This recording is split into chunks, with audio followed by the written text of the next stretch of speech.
ناظرین، مصطفیٰ عامر کیس میں پیش رفت ہو رہی ہے، بڑی تیزی سے ہو رہی ہے، لیکن وہ پیش رفت کس طرف ہو رہی ہے اور کس پہلو کو بچایا جا رہا ہے؟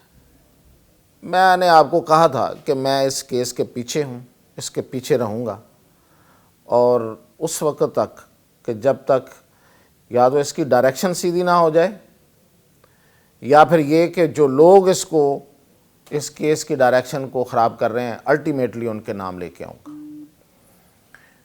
تو پیش رفت کیا ہو رہی ہے، سب سے پہلے تو میں آپ کو یہ بتاؤں، اور پھر اس کے بعد کہ یہ جو پیش رفت ہے اس میں پہلو کون سا چھوڑا جا رہا ہے، اور جو بہت بڑی بات ہے۔ تو خیر، سب سے پہلے کہ منی لانڈرنگ کے معاملے میں خاصی پیش رفت ہوئی ہے۔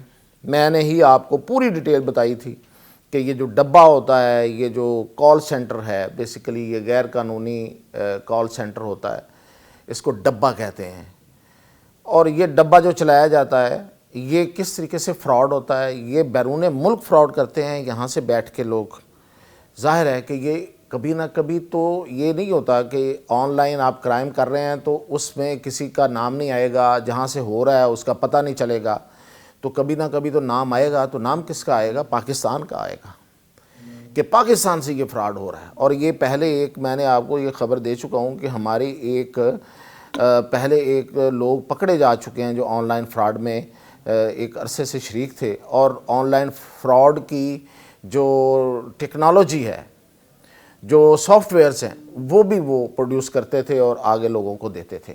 تو وہ ایف بی آئی نے پکڑا ہے، امریکہ کی ایجنسی نے پکڑا ہے، اور نیدرلینڈ پولیس نے پکڑا ہے۔ تو یہ جو فراڈ ہو رہے ہیں پاکستان سے، اور یہ جو ارمغان کر رہا تھا فراڈ یہاں سے ڈبہ، اچھا یہ صرف یہ نہیں تھا جو میں نے آپ کو بتایا تھا کہ بیرون ملک کسی بندے کا ایسے اکاؤنٹ کا سراغ لگاتے تھے یہ لوگ، اور اس کی انفارمیشن حاصل کرتے تھے۔ جو بندہ بہت کم ٹرانزیکشنز کرتا ہے، مطلب بزرگ آدمی ہے، کوئی پیٹر ہے، کوئی جان ہے، کوئی کچھ ہے، کوئی امریکہ میں ہے، کوئی برطانیہ میں ہے، کوئی کہیں ہے، تو اس کے جو اکاؤنٹ ہیں اس میں پیسے پڑے ہوئے ہیں اس کی ریٹائرمنٹ کے، یا اس کی جو بھی اس نے پیسے ایک ہیوی اماؤنٹ پڑی ہوئی ہے، یہ اس کو ٹریس کرتے تھے، یہ اور اس کے ٹارگٹ ہوتے ہیں۔ تو پھر اس میں چونکہ وہ زیادہ استعمال نہیں کرتا، ٹرانزیکشنز نہیں ہوتی، اسے پتہ ہی نہیں چلتا کہ وہ کیا ہے، اس کی انفارمیشن کسی نہ کسی طریقے سے یہ حاصل کر لیتے ہیں۔ وہ بھی میں نے بتایا تھا کس طرح کرتے ہیں۔ جو لائف انشورنس ہوتی ہے یا وہ ہاسپٹلائزیشن ہوتی ہے، تو اس کی ساری جو آن لائن ان لوگوں کے کام ہوتے ہیں، وہاں سے کوئی نہ کوئی بیٹھا ہوا فراڈیا وہ انفارمیشن لے کے ان لوگوں کو فروخت کرتا ہے پاکستان، اور انڈیا کی طرف، اور بھی ملک ہوں گے۔ تو یہ لوگ یہاں سے بیٹھ کے پھر ان انفارمیشن کی بنا پہ ان لوگوں کے اکاؤنٹ سے ڈالرز نکالتے ہیں، اور ہزاروں لاکھوں ڈالر نکالتے ہیں، اور پھر وہ فراڈ کرتے ہیں۔ لیکن اس کے ساتھ ساتھ یہ جو ڈبہ ہے، یہ جو غیر قانونی یہ کال سینٹر ہے، یہ صرف یہی کام نہیں کر رہا، یہ باقاعدہ منی لانڈرنگ کرتے ہیں۔ یہاں سے پیسے جاتے ہیں، وہاں سے پیسے آتے ہیں، اور یہ ٹارگٹ سیٹ کرتے ہیں کہ کس سے کس طرح سے۔ اور یہ منی لانڈرنگ جو ہے یہ بڑی سمپل نہیں ہے، یہ لنکڈ ود دا ڈرگ منی ہے، یہ بیسیکلی ڈرگ منی ہے، یہ صرف منی لانڈرنگ نہیں ہے۔ اب میں آیا ہوں آپ کو اس کی طرف میں اب جا رہا ہوں، لیکن پہلے میں آپ کو بتاؤں کہ اب تک اے وی ایل سی، ایف آئی اے، پولیس نے مل کے 80 کمپیوٹر ارمغان کے گھر سے اپنے قبضے میں لیے ہیں۔ 80 لیپ ٹاپ کمپیوٹر جو ہیں نا وہ اپنے قبضے میں لیے ہیں۔ اس کا مطلب دیکھ لیں آپ، اس سے اندازہ لگایا جا سکتا ہے کہ ایک ٹائم پہ اگر 80 لوگ بھی بیٹھے ہوں، یا اس سے 60-70 لوگ بھی بیٹھے ہوں، تو کتنا بڑا یہ کام تھا جو 80 کمپیوٹر جہاں یوز ہو رہے تھے۔ اور اگر ایک شفٹ ہے کہ 2 شفٹ ہے، یہ تو ابھی یہ بتائیں گے کہ کتنے شفٹوں میں وہاں کام ہوتا تھا، اور یہ سارا فراڈ ہوتا تھا، اور منی لانڈرنگ ہوتی تھی، اور لوگوں سے یہاں سے بیٹھ کے باہر فراڈ ہوتا تھا۔ اور یہ میں نے کہا کہ یہ سمپل منی لانڈرنگ کا کیس نہیں ہے، اس لیے کہ یہ ارمغان اور اس کا والد جو ہیں، ان کا جو پرانا بزنس تھا، یعنی کہ اس کے والد کا جو پرانا 25 سال 30 سال پہلے کا جو بزنس تھا، جو یہاں ڈی ایچ اے میں یہ کر رہے تھے ایک عرصے سے کامران اصغر صاحب، وہ تھا ان کا ڈرگ کا۔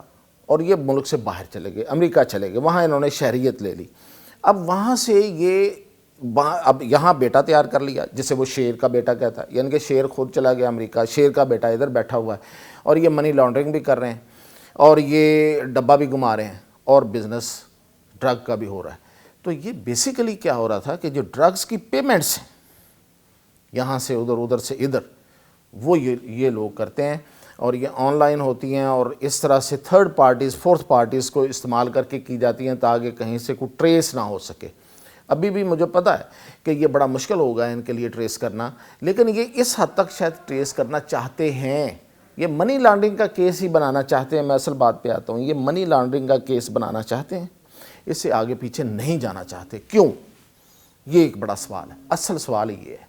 دیکھیں، منی لانڈرنگ 100 لوگ کر رہے ہوں گے، ان کو روکنا چاہیے۔ منی لانڈرنگ غیر قانونی کام ہے، اس کو روکنا چاہیے، لیکن جو سب سے بڑی لعنت ہے، جو سب سے بڑی مینیس ہے، وہ تو ہے یہاں پہ ڈرگز کا آنا اور ہماری نوجوان نسل کا ان ڈرگز میں ڈوب جانا، ویڈ میں ڈوب جانا، اور اس کی مختلف شکلیں، اور یہ جو آئس ہے اور پلز ہیں ان میں، تو ان کو روکا جانا اصل مقصد ہے نا، لیکن اس کی طرف کوئی نہیں آ رہا۔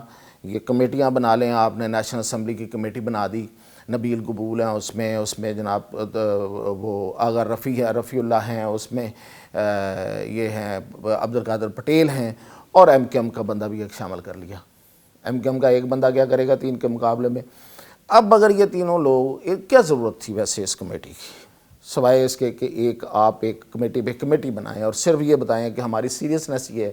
اگر یہ سیریسنس ہے تو اب تک جو اس بزنس میں لوگ پورے کا پورا نیٹ ورک جو ہے وہ ان کو پتہ ہے، تو کیوں اس کو انرتھ نہیں کر رہے، کیوں اس کو بے نقاب نہیں کر رہے، کیوں ان لوگوں کو نہیں پکڑ رہے؟ آپ نہ لائیں میڈیا کے سامنے، بڑے باپوں کی اولاد ہے، آپ ان کو چھپانا چاہتے ہیں، چھپائیں، لیکن جو نیٹ ورک ہے اس کو تو پکڑیں، اس نیٹ ورک کو تو توڑیں، کہ یہ جو ڈرگز سپلائی کا ایک چین ہے، سپلائی چین ہے، اس کو تو توڑ دیں۔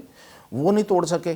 آج تک میں نے آپ کو کہا تھا نا کہ اس پہ کوئی جی آئی ٹی نہیں بنے گی، اور جو کوئی تحقیقاتی کمیٹی کے نام سے یا کوئی جی آئی ٹی کے نام سے جو بھی بنے گا وہ سب کے سب جو آئی واش ہوگا۔ جیسے کہ ابھی انہوں نے ایک اسسٹنٹ ڈائریکٹر اینٹی نارکوٹکس ڈال کے، باقی انہوں نے کچھ 16-17 اسکیل کے جو ہے نا وہ ایکسائز کے 4 افسر ڈال کے ایک کمیٹی بنا دی کہ جی آئی ٹی پتہ نہیں کیا۔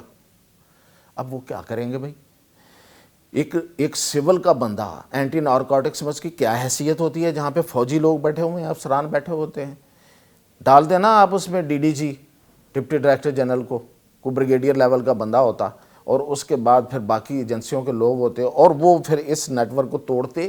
دیکھیں، جس ڈرگ کے بزنس کے سامنے امریکہ جیسا ملک جو ہے وہ گھٹنے ٹیکے بیٹھا ہوا ہے، وہ آج پوری دنیا میں ایک ہی اس نے شور مچایا ہوا ہے کہ ہمارے ملک کے اندر ڈرگز آ رہی ہیں ان امپورٹس کے نام پہ۔ وہ کتنی آ رہی ہیں یہ ایک علیحدہ بحث ہے، وہ آ رہی ہے کیسے آ رہی ہے یہ ایک علیحدہ بحث ہے، لیکن آ تو رہی ہے۔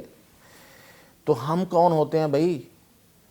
ہمارے سسٹم کو تو پھر اس سے ڈبل ہو کے آگے آنا پڑے گا نا۔ ہمارا تو پورے کا پورا سسٹم چوک ہے کرپشن میں، تو اس کے لیے تو پھر بہت بڑی ایفرٹ کی ضرورت تھی، وہ نہیں کی جا رہی۔ یہ سب سے بڑی میں آپ کو خبر دے رہا ہوں کہ جو اصل کیس ہے، جو ڈرگ کا بزنس ہے، جو اس کا نیٹ ورک ہے، جس میں مصطفیٰ عامر بھی شامل تھا، جس میں ان کا ایک بندہ تھا جو کسی حادثے میں مارا گیا، وہ بھی شامل تھا، عثمان اس کا نام ہے، اور یہ ارمغان بھی کسی حد تک شامل تھا، اور بھی بہت سے لوگ ہوں گے۔ ظاہر ہے ڈرگ ایسے نہیں آ رہی، اور ابھی تک کیا ختم ہو گئی ہے۔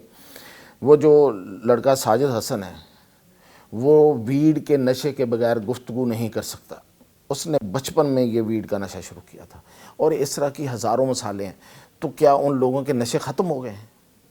ایسا نہیں ہوا۔ کیا وہاں کے جو ریہیب سینٹر ہیں، جو نشے کے علاج کرنے والوں کے جو سینٹر ہیں، ان پہ تعداد بڑھ گئی ہے؟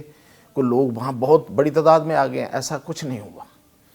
اس کا مطلب نشے کی اور یہ منشیات کی جو سپلائی ہے وہ ابھی تک جاری ہے، اس کو نہیں روکنا، باقی سب کچھ ہو جائے۔